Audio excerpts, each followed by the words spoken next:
चलो भाई पहला गियर डालो और क्लच को धीरे धीरे छोड़ के चलाना स्टार्ट करो। बम, बाइक बंद। अरे यार पहले गियर में जो क्लच है वो धीरे धीरे छोड़ना होता है। ओके ओके, फिर से बंद। यार समझ के नहीं आ रहा, पहले गियर में धीरे। इतना परेशान कर दिया था मुझे इन गियर्स ने जब मैंने पहली बार बाइक एंड कार चलाना सीखा। फिर मुझे जब ये दोनों चीजें अच्छे से चलानी आ गई, फिर तो मैंने गियर पे गियर पे गियर चेंज किए। चौथे गियर से नीचे तो भाई आता ही नहीं मैं। लेकिन फिर जब मैंने पहली बार सीएनसी पे गियर काटना शुरू किया तो मेरे बॉस ने पता क्या कहा, पहली बार मशीन को धीरे धीरे छोड़ना है, गियर कटिंग हमेशा धीरे धीरे करनी है। तो भाई गियर यार मरते दम तक साथ नहीं छोड़ेंगे, कम से कम हम मैकेनिकल्स वालों का। एनीवे, आज हम इन्हीं गियर्स के बारे में बात करेंगे। गियर मशीन करना एक अलग ही लेवल की स्किल है। ये नॉर्मल कटिंग से कहीं ज्यादा अलग होती है और हर एक मैन्युफैक्चरिंग इंजीनियर को इनके बारे में पता होना बहुत जरूरी है। अब इनको मैन्युफैक्चर करने के तरीकों में घुसने से पहले गियर्स बेसिकली देखा जाए तो किसी भी मैकेनिकल मशीन के अंदर पावर को एक शाफ्ट से दूसरे शाफ्ट तक ट्रांसफर करने के लिए यूज होती है। Pretty simple, right?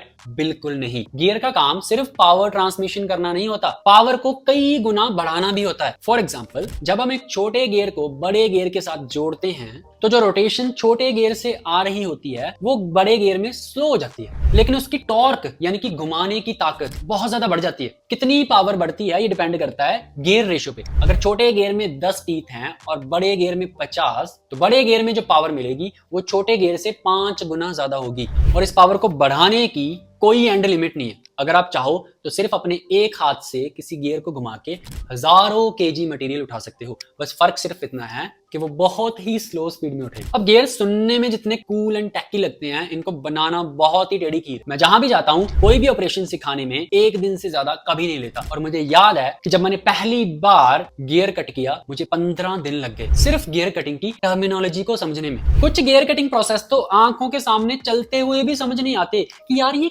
काट कैसे रहा है, ये कट कैसे रही है। सीएनसी के गियर कटिंग के लिए आपकी गियर कैलकुलेशन बहुत स्ट्रांग होनी चाहिए। एंड गियर कटिंग एक ऐसा प्रोसेस है जो आपके एक्सपीरियंस में 4 चांद लगा देता है, या मैं कहूं 4 गियर लगा। तो आज हम बात करेंगे टॉप 5 सीएनसी प्रोसेसेस के बारे में जो गियर बनाने के लिए यूज होते हैं। अब गियर्स काफी तरह के होते हैं, helical, worm gear, bevel gear, rack and pinion gear, linear gear.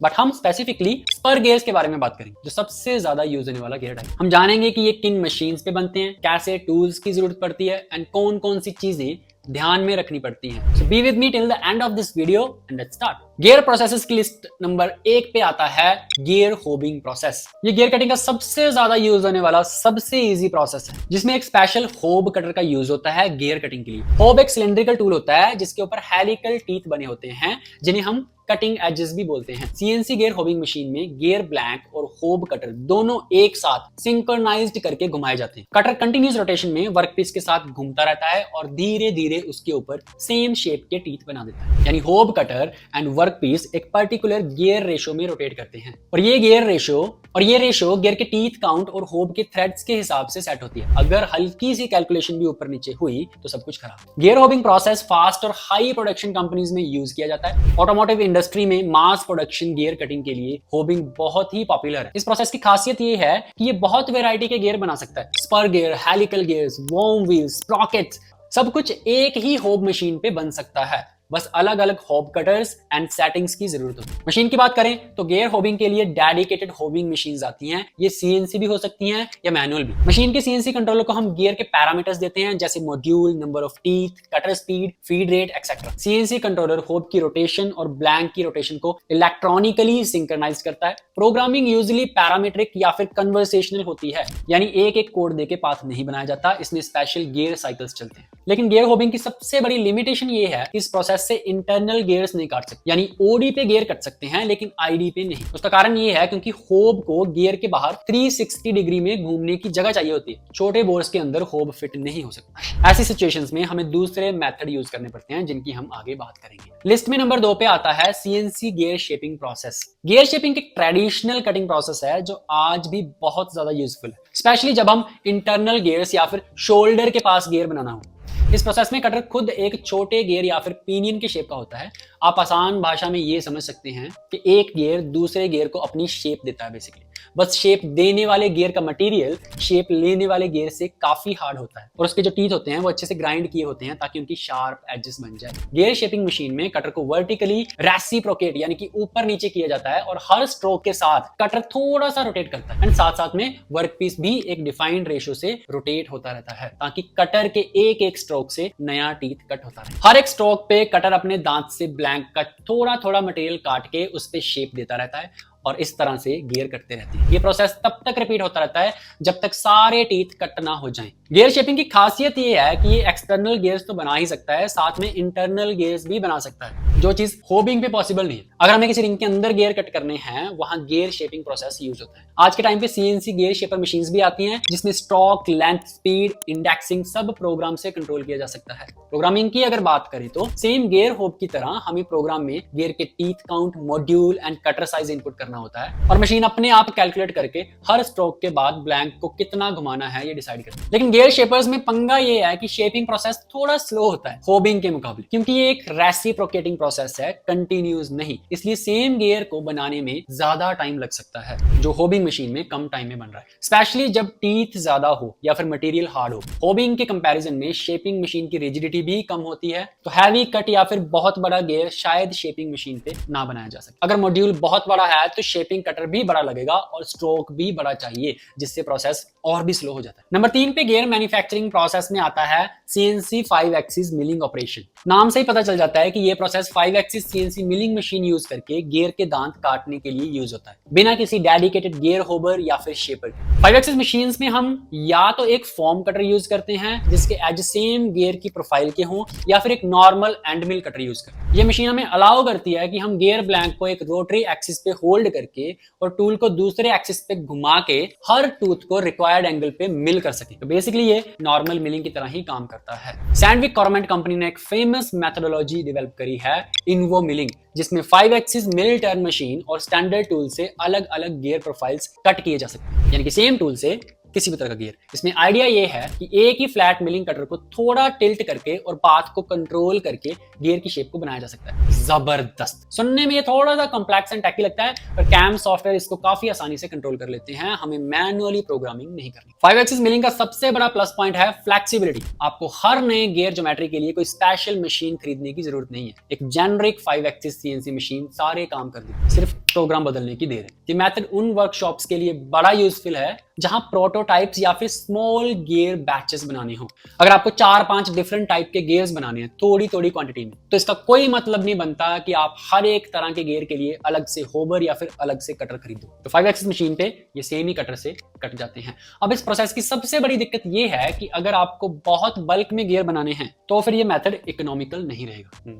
5 axis machine पे गियर कटिंग का साइकिल टाइम हायर होता है, क्योंकि एक मिलिंग कटर एक टाइम पे एक ही टीथ कट करता है और पूरे प्रोफाइल को ट्रेस करना पड़ता है। इसलिए लार्ज स्केल मैन्युफैक्चरिंग में डेडिकेटेड गियर मशीन्स की अपनी ही जगह है, वहां पे 5 एक्सिस मशीन नहीं यूज की जा सकती। सरफेस फिनिश भी मिलिंग में थोड़ी सी वेवी आ सकती है because of tool step overs. Number 4 पे सबसे ज्यादा जबरदस्त and best process of gear cutting, जिसको कहते हैं स्काइविंग। इसी को समझने के लिए मुझे 15 दिन लगे थे। अब इससे पहले कि हम गियर स्काइविंग को समझे, मैं आपको 1 मिनट के लिए यहाँ रोकना चाहता हूँ और ये समझाना चाहता हूँ कि कटिंग कुछ भी हो, कैसी भी हो, लेकिन शुरुआत हमेशा स्टार्टिंग से ही करनी चाहिए। भले ये सारे प्रोसेस काफी एडवांस हो, लेकिन इनको समझने के लिए आपको पहले अपने बेसिक मशीनिंग प्रिंसिपल्स को स्ट्रॉन्ग करना पड़ेगा। इसलिए आपके सीएनसी मशीनिंग प्रिंसिपल्स को स्ट्रॉन्ग करने के लिए मैं लेके आया हूँ आपके लिए सीएनसी टर्निंग का बेस्ट अवेलेबल कोर्स, जो आपको मेरी वेबसाइट www.macaveda.com पे मिल जाएगा। मैंने इस कोर्स में इन कॉन्सेप्ट्स को समझाने के लिए अपने 13 साल के एक्सपीरियंस को पूरी तरह निचोड़ने की कोशिश करी है। इसमें मैं आपको मशीनिंग के concepts, accessories, setups, materials, tools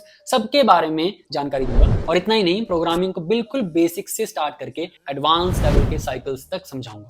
जो चीजें मार्केट में आपको हजारों रुपए में भी अच्छे से नहीं मिलती, उन सबसे कहीं ज्यादा नॉलेज मैंने इस सिर्फ 2799 रुपए के कोर्स में डालने की पूरी कोशिश करी है। कोर्स खरीदने से पहले आप मेरी वेबसाइट पे जाके कोर्स की फ्री क्लासेस भी देख सकते हो, और जब आपको पूरी तसल्ली हो जाए उसके बाद ही आप ये कोर्स खरीदो। तो अभी मेरी वेबसाइट पे जाके कोर्स को चेकआउट जरूर कीजिए, और अगर आप अभी ये कोर्स परचेज करते हैं तो आपको ये कोर्स एडिशनल 30% डिस्काउंट में मिलेगा, यानी कि लगभग 2000 रुपए से भी कम। बहुत सस्ता है, इसे खरीद के खत्म करो और अपनी स्किल को improve. So let's back to the gear skiving. Gear skiving एक relatively modern gear cutting technique है जो रीसेंट सीएनसी एडवांसमेंट्स की वजह से प्रैक्टिकल बन पाई है। वैसे तो इसका कॉन्सेप्ट पहली बार 1910 में डेवलप हो गया था, पर उस टाइम की मशीन्स में इतनी प्रिसीशन सिंकिंग नहीं हो पाती थी टूल एंड वर्कपीस के रोटेशन में, और टूल जो है वो ज्यादातर टूट जाते थे। लेकिन आजकल हाई एंड सीएनसी कंट्रोल्स की मदद से गियर स्काइविंग इंडस्ट्री में एक बहुत हॉट टॉपिक है, क्योंकि ये कुछ ऐसे काम कर सकता है जो पहले सिर्फ स्लो प्रोसेस से ही पॉसिबल था। स्काइविंग को समझने के लिए इमेजिन करो एक कटर जो खुद भी एक गियर के जैसा हेलिकल टीथ वाला टूल है और एक गियर ब्लैंक, दोनों एक साथ एक ही टाइम में रोटेट भी कर रहे हैं और कटिंग कॉन्टैक्ट में भी हैं। पर फर्क सिर्फ इतना है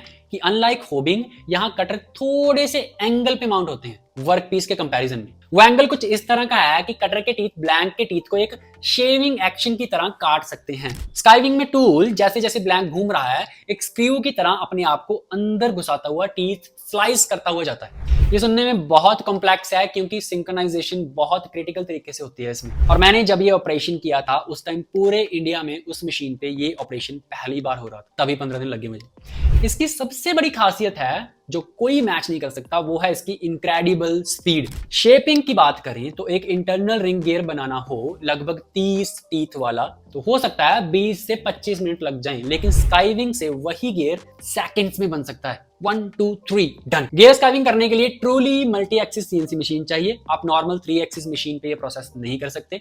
इसका प्रोग्राम भी मैनुअली बनाना आम सीएनसी प्रोग्रामर के बस की बात नहीं है। जनरली मशीन मैन्युफैक्चरर मशीन के साथ स्पेशल सॉफ्टवेयर देते हैं जिसमें हमें गियर एंड टूल के पैरामीटर्स डालने होते हैं और प्रोग्राम अपने आप जनरेट हो जाता है। सेकंड, इसका सेटअप करना काफी ट्रिकी है एंड हाई स्पीड पे कट करने की वजह से वियर एंड हीट भी ज्यादा जनरेट होती है। एंड ऑफ कोर्स प्रोग्रामिंग तो कॉम्प्लेक्स है ही। नंबर 5 पे गियर मैन्युफैक्चरिंग प्रोसेस में हमारे पास आता है wire EDM process. Wire EDM एक कंप्लीटली अलग अप्रोच है गियर्स बनाने के लिए। यहाँ पे मैकेनिकल कटिंग की जगह इलेक्ट्रिकल स्पार्क से मटेरियल रिमूव होता है। जैसे मैंने अपनी पिछली वीडियोस में भी बताया था, वायर ईडीएम में एक बहुत पतली ब्रास वायर वर्कपीस के थ्रू कंटिन्यूअसली फीड की जाती है। वायर और वर्कपीस के बीच हाई वोल्टेज पल्सेस पास होती हैं जिससे कंट्रोल्ड स्पार्क निकलते हैं और ये स्पार्क मटेरियल को पिघला पिघला के काट देते हैं। वायर ईडीएम मशीन में ये वायर एक सीएनसी पाथ फॉलो करती है एंड गियर कटिंग के लिए हम गियर का 2D आउटलाइन वायर ईडीएम से कट कर सकते हैं। ईडीएम का सबसे बड़ा एडवांटेज ये है कि इसमें कोई फिजिकल कटिंग फोर्स नहीं लगती, इसलिए आप बहुत हार्ड मटेरियल को भी इजीली काट सकते हैं।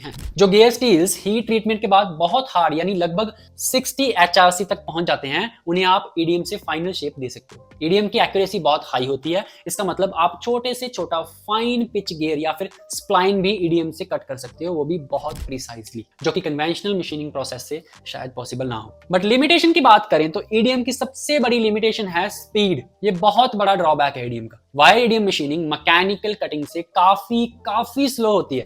एक मोटे वर्कपीस को काटने में लगभग घंटों लग सकते हैं अगर आप एक लार्ज डायमीटर गियर और थिक ब्लैंक को ईडीएम से काटने जा रहे हो। होबिंग की स्पीड के सामने वो बहुत ही स्लो होगा, इसलिए वायर ईडीएम मास प्रोडक्शन के लिए सुटेबल नहीं माना जाता। ये मोस्टली प्रोटोटाइप, स्पेशल ज्योमेट्री या लो वॉल्यूम प्रोडक्शन के लिए ही यूज होता है। वैसे वायर ईडीएम एक सीएनसी मशीन ही है। प्रोग्रामिंग के लिए यूजुअली आप कैड प्रोफाइल को एज ए DXF या ज्योमेट्री इंपोर्ट करके पाथ जनरेट करते हैं। काफी EDM programmers directly CAD model से भी प्रोफाइल पिक करके जी कोड जनरेट कर लेते हैं। हैंड प्रोग्रामिंग सिर्फ सिंपल शेप्स में की जा सकती है, बट गियर जैसा कॉम्प्लेक्स प्रोफाइल मैनुअली कोड करना थोड़ा सा इंप्रैक्टिकल होता है, इसलिए सॉफ्टवेयर ही यूज किए जाते हैं ईडीएम में। तो देखा आपने, ये छोटे छोटे दांतों वाले खतरनाक कंपोनेंट्स को बनाने के लिए कितने पापड़ बेलने पड़ते हैं। ये तो मैंने आपको सिर्फ कुछ तरीके बताए हैं जो गियर कटिंग के लिए यूज होते हैं। अगर मैं लिस्ट बनाने लग जाऊं तो ऐसे गियर होते हैं जिनको बनाने के लिए 2 से 3 मशीन्स लगती हैं। लेकिन ऑफ कोर्स अगेन, मशीनिंग चाहे कितनी भी एडवांस हो जाए, जंप नहीं करना है। शुरुआत हमेशा बेसिक से करनी है, टर्निंग मशीन से। इसलिए मेरी वेबसाइट पे जाके कोर्स को जरूर चेकआउट करो एंड उसे खरीद के अपनी नॉलेज बढ़ाओ। और अगर आपको कोर्स रिलेटेड कोई डाउट है तो आप मुझे इस नंबर पे व्हाट्सएप भी कर सकते हैं। Thank you so much for watching. I will see you in the next video with some next topic. Till then, take care and happy machining.